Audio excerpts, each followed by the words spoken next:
ভাবতেই পারবেন না ঘরে থাকা শুধু ৩ পিস মুরগির মাংস আর আলু দিয়ে এত মজার নাস্তা বানানো যায়। বাহিরে একদম ক্রিস্পি আর ভেতরে নরম মসলায় জুসি পুর। একবার বানালে প্রেমে পড়ে যাবেন। আসসালামু আলাইকুম everyone, welcome back to my Roshni kitchen and blog. মাত্র কয়েকটা সাধারণ উপকরণ দিয়ে তৈরি করে নিলাম মোগলাই স্টাইলের নাস্তা। এই নাস্তা বিকেলের চা, বাচ্চাদের টিফিন বা অতিথি আপ্যায়নের জন্য একদম পারফেক্ট। তো চলুন নাস্তাটি কিভাবে তৈরি করে নিলাম সেটাই দেখে নেওয়া যাক। আমি প্রথমে একটি কড়াইয়ে নিয়েছি পানি আর নিয়ে নিলাম ৩ পিস মুরগির মাংস। মাংসটাকে কেটে ধুয়ে নিয়েছি।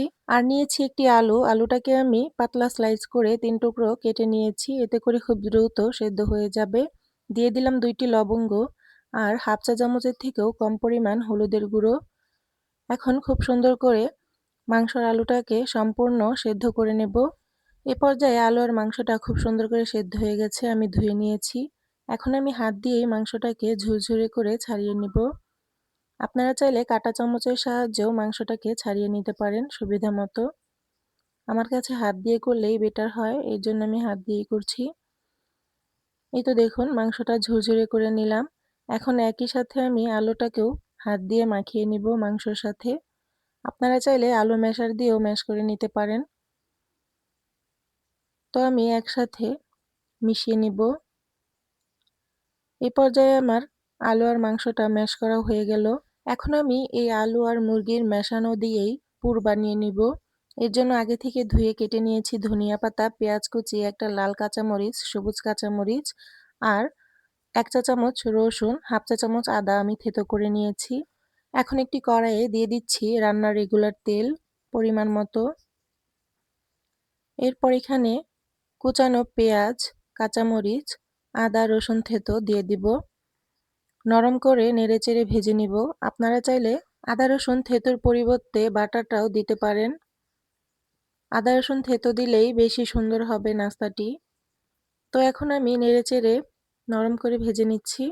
এরপর দিয়ে দিলাম স্বাদমতো লবণ হাফ চা চামচ, হলুদের গুঁড়ো হাফ চা চামচের থেকেও কম পরিমাণ। এখানে আমি মরিচের গুঁড়াটা দিব না, যেহেতু কাঁচা মরিচের ঝাল আছে, আমার এই ঝালেতেই হয়ে যাবে।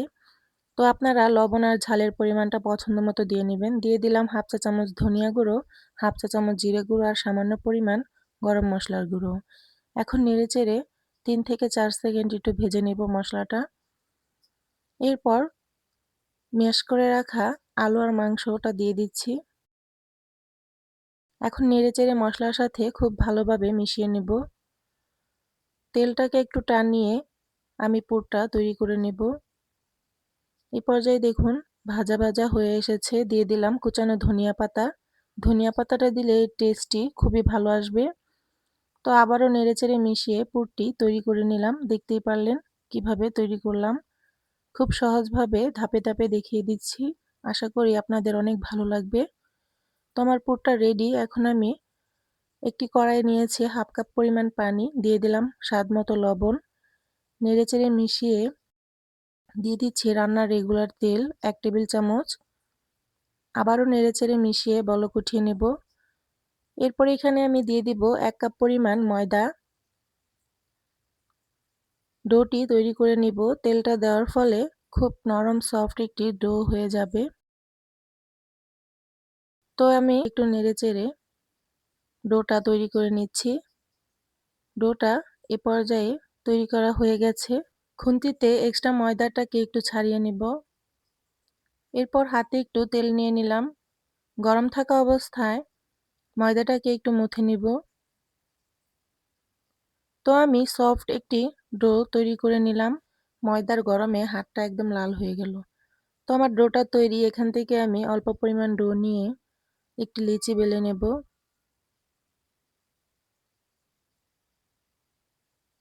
সাধারণ রুটি যেভাবে বেলি সেভাবে বেলে নেব। বেশি পাতলাও করব না, আবার বেশি মোটাও রাখবো না। এই তো দেখুন একটি বেলে নিলাম। তো আমি মাঝ বরাবর এখন যে পুরটি তৈরি করে রেখেছিলাম একটি চামচের সাহায্যে দিয়ে দিচ্ছি। এই নাস্তাটি তৈরি করার ক্ষেত্রে বেশি করে পুরটি দিবেন, এতে করে খেতে ভীষণ ভালো লাগবে। তো এখানে আমি আস্তে আস্তে দেখুন পুরটা লাগিয়ে নিচ্ছি। তো একটি বাটিতে আমি আগে থেকেই ময়দা আর পানি দিয়ে একটি মিশ্রণ তৈরি করে রেখেছি। সেটাই এখন ব্রাশ দিয়ে আমি সাইডটাতে সম্পূর্ণ লাগিয়ে নিব।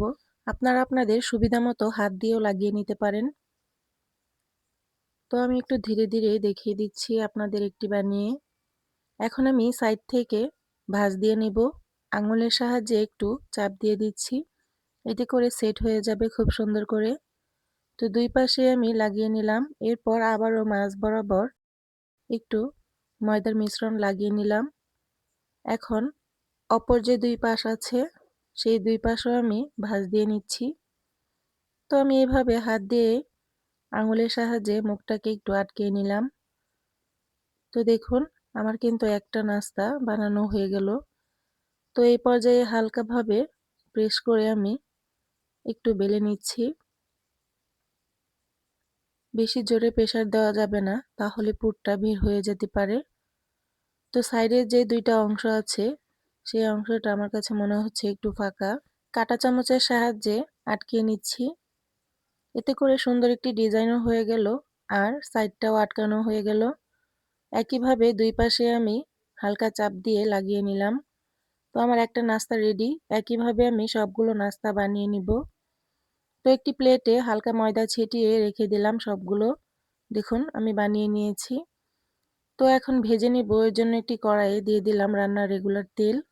তেলটা একটু কুসুম গরম হয়ে আসলেই আমি একটি নাস্তা দিয়ে দিলাম। তো চামচ দিয়ে আমি তেলটাকে একটু উপরে উঠিয়ে দিচ্ছি, এতে করে খুব সুন্দর ফুলবে। তো এক পাশ ভাজা হয়ে গেল। এখন আমি উল্টিয়ে নিলাম। অপর পাশও আমি আমার পছন্দ মতো গোল্ডেন ব্রাউন করে ভেজে নিচ্ছি। দেখুন নাস্তাটা কিন্তু খুব সুন্দর ভাজা হয়েছে, ফুলে গেছে। এখন তেলটাকে ঝরিয়ে একটি প্লেটে উঠিয়ে নিচ্ছি। একইভাবে আমি আরেকটি নাস্তা দিয়ে দিলাম। চামচের সাহায্যে উপরে তেলটা দিয়ে ভেজে নিব। এক পাশ ভাজা হয়ে গেলে উল্টিয়ে নিচ্ছি। অপর পাশও একইভাবে ভেজে নিব। আপনাদের আমি একটু ধাপে ধাপে দেখিয়ে দিলাম। বাসায় একবার ট্রাই করে দেখবেন, ইনশাল্লাহ অনেক ভালো লাগবে। তো দেখুন আমি এই নাস্তাটাও তৈরি করে নিলাম। সবগুলো নাস্তা একই পদ্ধতিতে আমি ভেজে নিব। আমার নাস্তাগুলো দেখতে দেখতে সবই ভাজা হয়ে গেছে। এখানে 5টা নাস্তা হয়েছে আমার। তো দেখুন খুব সুন্দর একটি কালার এসেছে। উপরে ক্রিস্পি, ভেতরে নরম মশলায় জুসি পুর। তো কার কার এই রেসিপিটি দেখে অনেক ভালো লাগলো অবশ্যই কমেন্টে জানাবেন। আপনারাও বাসায় একবার ট্রাই করবেন, ইনশাল্লাহ অনেক ভালো লাগবে। তো ভিডিওটি ভালো লাগলে লাইক দিন, কমেন্টে বলে যান আর শেয়ার করতে ভুলবেন না। আপনার একটুখানি সাপোর্ট আমাদেরকে নতুন নতুন রেসিপি শেয়ার করতে অনুপ্রাণিত করে। তো দেখুন সবগুলো কিন্তু একইভাবে ভেজে নিয়েছি। আপনাদের একটু ভেঙে দেখাই, তাহলে বুঝতে পারবেন ভেতরটা ঠিক কেমন হয়েছে।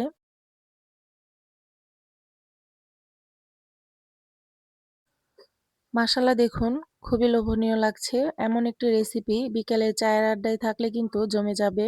একবার বানিয়ে খেলে কিন্তু বারবার খেতে ইচ্ছে করবে আর যাকেই খাওয়ান না কেন খুবই পছন্দ করবে।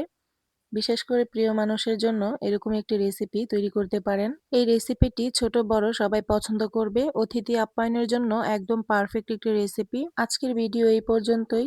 আল্লাহর রহমতে সবাই সুস্থ ও ভালো থাকুন। আজকের মতো এখানেই বিদায় নিচ্ছি। আল্লাহ হাফেজ।